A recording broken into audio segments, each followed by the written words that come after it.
দেখেন এই শব্দগুলোর মধ্যে ফিজিবল, ফিজ।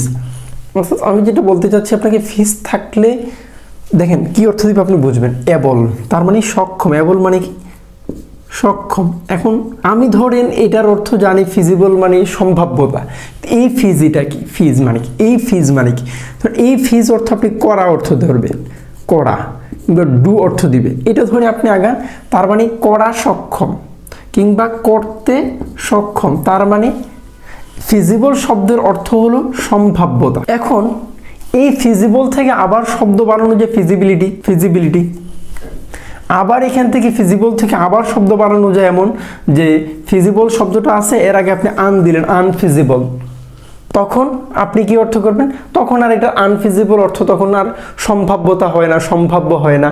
আন এই প্রিফিক্সটা এখানে নেতিবাচক অর্থ দিচ্ছে, তখন আমি অর্থ করতে পারি অসম্ভব। আচ্ছা, এখন আসি ইনডিফিজিবল বলার আগে আমি ঠিক এই আনফিজিবলটাকে আমি আবার একটা শব্দ বানাইলাম, যে আমি এই আনটা মুছে দিয়ে আমি লিখলাম ডিফিজিবল।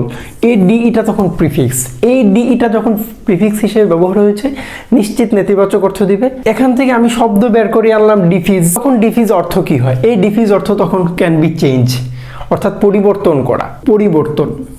অর্থাৎ এই ফিজ মানে করা যায়, কি করা যায়, এটা হলো ডিই, তার মানে করা, এটা নেতিবাচক অর্থ ডিই, এইভাবে আনলাম। এখন আসি এখান থেকে ফিজিবল থেকে ডিফিজিবল অর্থ তখন পরিবর্তন, এই আইএনটা তখন প্রিফিক্স হিসেবে ব্যবহার হয়েছে, তার মানে নেতিবাচক না, মানে অপরিবর্তনযোগ্য, যেটা এটাকে আমি বলতে পারি ইনডিফিজিবল। তখন আমি লিখতে পারি ডিফিজিবল মানে অক্ষুণ্ণ। অর্থাৎ আপনি এইভাবে ধরে করলেন। এখন এইখান থেকে ফিজ মানে ফিজিবল মানে সম্ভাব্য, এখন আনফিজিবল মানে অসম্ভাব্য। এখান থেকে আরেকটা শব্দ আছে ম্যালফিজেন্স। এই ফিজেন্স অর্থ আপনি ধরেই নিলেন, ফিজ মানে করা, কি করা, এএনসি এটা সাফিক্স এখানে।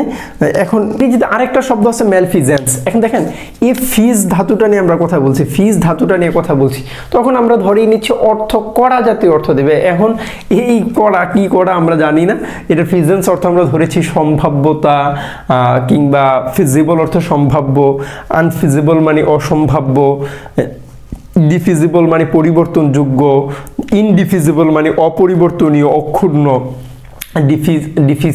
ডিফিজ একইভাবে। এখন এই ম্যালটা মানে ম্যাল প্র্যাকটিস, তার মানে দেখেন এই ম্যাল প্র্যাকটিস মানে কি, যেটাকে আমরা বলছি নেতিবাচক যেই চর্চা, অনুশীলন, এটা ঠিক তেমনি এখান থেকে ম্যালফিসেন্স মানে কি, তখন আমি নেতিবাচক অর্থ আনবো, তখন আমাদের বাংলা একাডেমির অভিধান লিখছে দায়িত্ব জ্ঞানহীন কর্ম।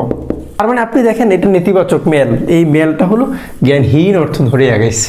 তার মানে এই ডি এটা যদি আমি ব্যাখ্যা করি, আবার একটা শব্দ আছে ডিফরেস্টেশন। দেখেন ফরেস্ট মানে কি বাগান, এই ফরেস্টেরও ব্যাখ্যা আছে, এই ব্যাখ্যাটা আমি আনবো। শুধু আজকে বলি ফরেস্ট মানে কি বাগান। এখন এই ফরেস্টেশন মানে বাগান করা, এই ডিইটা কি, এখানে ডিইটা হলো নেতিবাচক, তার মানে ডিফরেস্টেশন মানে তার মানে বন উজাড় করা, এটার সাথে আপনি এই ডিফিজের যেটা নেতিবাচক এটা মিলা, তাহলে তো মিলে যায়। এভাবে ধরে ধরে মিলাইতে। Thank you for watching.